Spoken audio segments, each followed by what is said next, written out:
આત્મનિર્ભર ભારત સંકલ્પ અભિયાન હેઠળ ભુજ નગરપાલિકાના વોર્ડ નંબર 7 થી 11 નો સંયુક્ત નૂતન વર્ષ સ્નેહ મિલન કાર્યક્રમ યોજાયો હતો. ભુજના ટાઉન હોલમાં યોજાયેલા સ્નેહ મિલન કાર્યક્રમમાં વિશાળ સંખ્યામાં વિવિધ વોર્ડમાંથી અગ્રણીઓ સહિત રહેવાસીઓ ઉપસ્થિત રહ્યા હતા. આગેવાનો દ્વારા પ્રારંભેથી પ્રાગટ્ય બાદ ભુજ નગરપાલિકા સત્તાપક્ષના નેતા કમલ ગઢવીએ સર્વે મહેમાનોનું શાબ્દિક સ્વાગત કર્યું હતું. કાર્યક્રમમાં ખાસ ઉપસ્થિત કચ્છ જિલ્લા પંચાયત અધ્યક્ષ જનકસિંહ જાડેજાએ ઉપસ્થિત જનમેદનીને સંબોધન કર્યું હતું.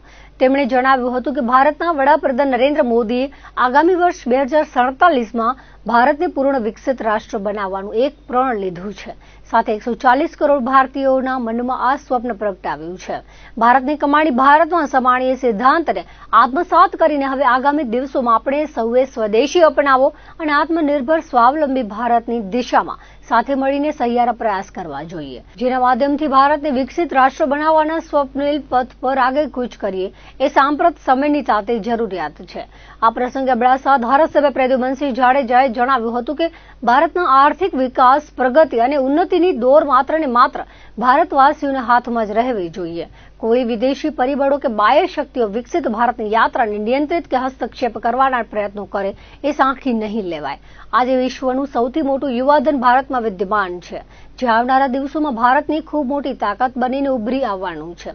સ્નેહ મિલન સમારોહમાં તમામ વોર્ડમાંથી વિવિધ સામાજિક સંસ્થાઓના અગ્રણીઓ, વેપારીઓ, આગેવાનો સહિત 18 આલમના લોકોએ સ્વયંભૂ રીતે ઉપસ્થિત રહીને આત્મનિર્ભર ભારતના અભિયાનને જબરદસ્ત અનુમોદન પૂરું પાડ્યું હતું. આત્મનિર્ભર ને એટલે એનામાં આપણે જોઈએ તો મૂળ અમારી કચ્છની સંસ્કૃતિ છે અને જે પરંપરા છે. આત્મનિર્ભર એટલે પહેલેથી અમારા કચ્છમાં જે ભરત ગૂંથણના કામ, સુતારી કામ, ગાડાના, રમકડાના, આપણે નવરાત્રિમાં ગરબા, કુંડળા, આ બધી વસ્તુ જે બનતી, શેટર છે, સાલું છે, એ પહેલેથી અમારા. પણ વચ્ચેના ગાળામાં એ બધાને કોઈ ગ્રાહક નહીં અને કોઈ એના ઉપર એટલું ધ્યાન ન દેવાતું, એના કારણે એ બધું બંધ થતું જતું. અને અત્યારે જ્યારેથી મુખ્યમંત્રી ગુજરાતના મોદી સાહેબ બન્યા, પછી દેશના વડાપ્રધાન બન્યા, ત્યારથી આ લોકોને બધાને સક્રિય કર્યા અને એને જ્યાં જ્યાં એનો હક મળવો જોઈએ એને લોન, સબસિડી જે પણ રીતે સક્રિય કરી. અને અત્યારે તમે કચ્છમાં જોઈ રહ્યા છો કે ધોળાવીરા હોય, સફેદ રણ હોય કે આખો અમારો બની વિસ્તાર કહેવાય, આખા વિસ્તારમાં જે જાગૃતિ આવી છે લોકો અને સ્થાનિક જે ગામડા જે સ્થળાંતર થઈ રહ્યા હતા એ પણ એના લીધે અટકી ગયા છે.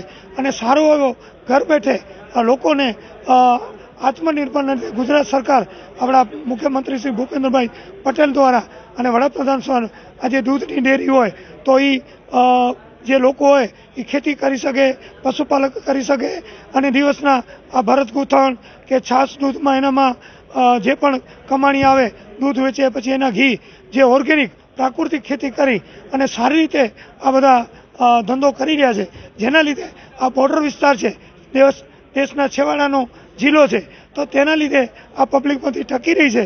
અને અત્યારે સરકારશ્રી તરફથી ઘણી યોજનાઓ જે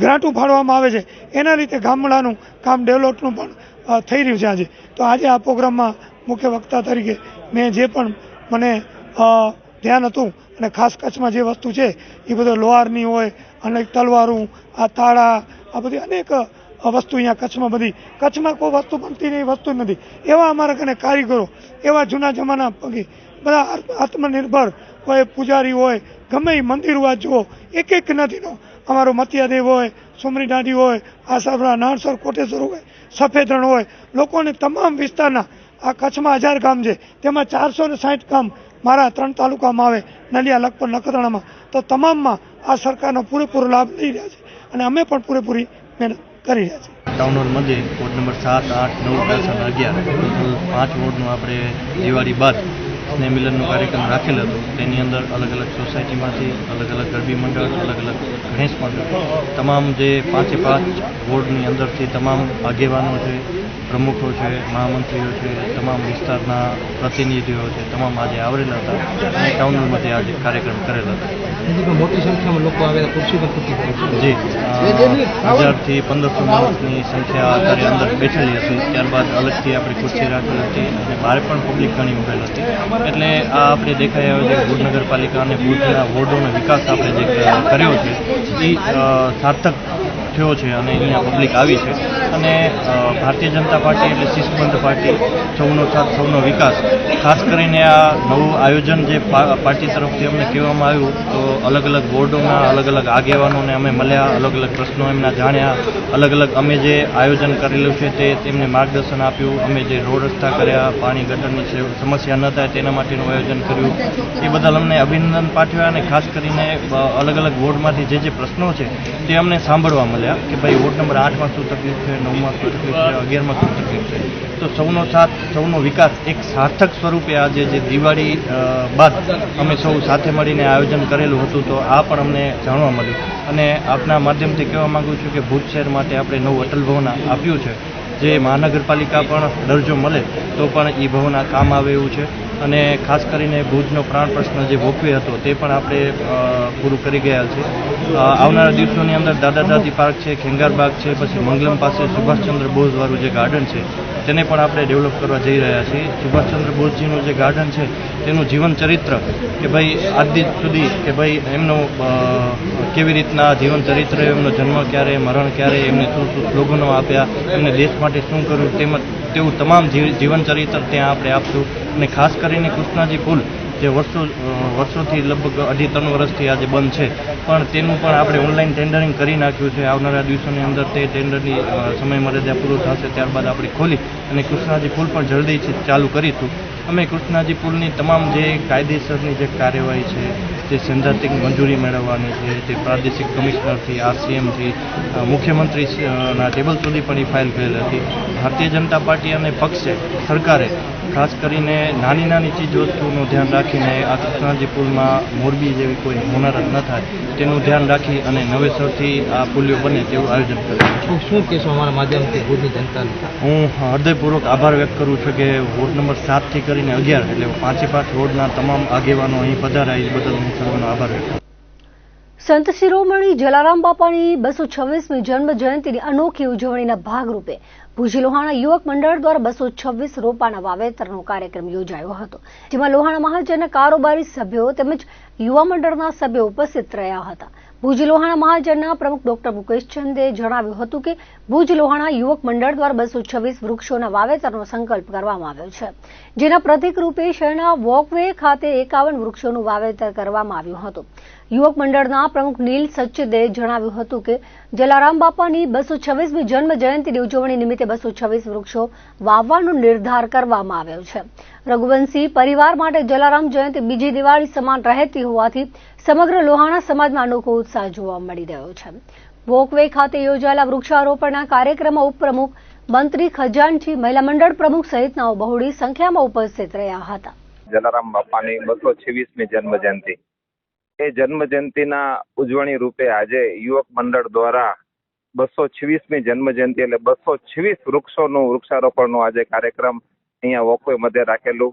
અને આજે સવારે યુવક મંડળ સાથે સમગ્ર કારોબારી લોહાણા મહાજનની ટીમ આજે ભેગા થઈ અને બધા આજે પ્રતિક રૂપે 51 જે વૃક્ષો છે એ વોકવેના મધ્યે આજે વૃક્ષારોપણ કરવામાં આવ્યું.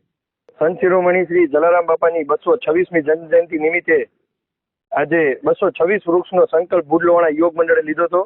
અને જલારામ જયંતિ એટલે રઘુવંશી પરિવારની બીજી દિવાળી કહેવાય કે આખો વર્ષ રઘુવંશી રાહ જોતો હોય કે જલારામ જયંતિ આવે, તો ઈ જ પ્રત્યે આજે 226મી જન્મ જયંતિ નિમિત્તે 226 વૃક્ષનો વાવેતર કર્યું છે. સંત શિરોમણી પૂજ્ય જલારામ બાપાની 226મી જન્મ જયંતિ મહોત્સવની ભુજમાં લોહાણા મહાજન દ્વારા ધામધૂમપૂર્વક ઉજવણી કરવામાં આવી હતી. સવારે પૂજન વિધિ, મહાઆરતી સહિતના કાર્યક્રમો યોજાયા હતા, જેમાં બહોળી સંખ્યામાં સમાજના લોકોએ ઉપસ્થિત રહી બાપાના આશીર્વાદ મેળવ્યા હતા. તો સાંજે મહાપ્રસાદ, ભજન સંધ્યા સહિતના કાર્યક્રમો યોજાયા હતા. આ અંગેની વિગતો મુજબ ભુજ લોહાણા મહાજન દ્વારા જલારામ બાપાની 226મી જન્મ જયંતિ નિમિત્તે ભુજ શહેરમાં વિવિધ કાર્યક્રમોનું આયોજન કરવામાં આવ્યું હતું. આજે સવારે ચોકફળિયા સ્થિત દરિયાસ્થાન મંદિરે મુખ્યદાતા નટવરલાલ વલ્લભજી માણેક, જીગરભાઈ નટવરલાલ માણેક પરિવાર દ્વારા પૂજન વિધિ તેમજ મહાઆરતી યોજાઈ હતી, જેમાં સમાજના વિવિધ હોદ્દેદારો, આગેવાનો, લોકો બહોળી સંખ્યામાં ઉપસ્થિત રહ્યા હતા. ભુજ લોહાણા મહાજનના પ્રમુખ ડોક્ટર મુકેશ ચંદે જણાવ્યું હતું કે જલારામ બાપાની 226મી જન્મ જયંતિ નિમિત્તે રઘુવંશી પરિવારમાં અનેરી ખુશીનો માહોલ છે. પરંપરા મુજબ સવારે દરિયાસ્થાન મંદિરે દાતા પરિવાર દ્વારા પૂજન વિધિ મહાઆરતી યોજાઈ હતી.